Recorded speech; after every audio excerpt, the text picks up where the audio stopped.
En Écosse, les partisans de l'indépendance ont le sourire. David Cameron, le Premier ministre britannique, beaucoup moins. Le oui l'emporterait pour la première fois, selon un tout dernier sondage. Un résultat symbolique à moins de 2 semaines du référendum. Le gouvernement britannique s'inquiète de ce scénario catastrophe. Florent Rodeau.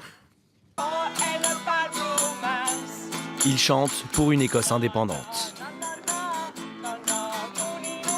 Dans les rues de Glasgow, les partisans du oui sont à la fête. Pour la première fois, un sondage donne la campagne d'Alex Salmond en tête, avec près de 51% des voix. La beauté de cette campagne, c'est qu'elle génère son propre élan. Elle est basée sur des actions locales et touche tous les secteurs de la société.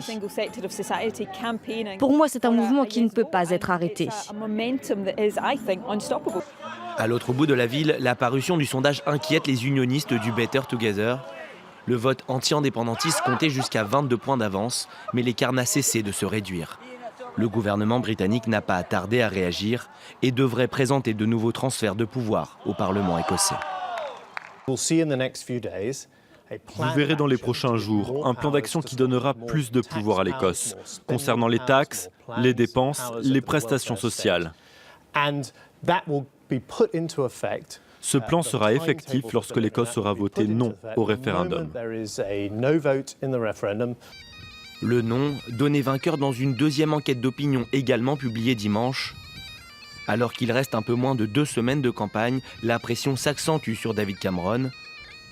Le Premier ministre britannique a pourtant répété qu'il ne démissionnerait pas en cas de victoire du oui.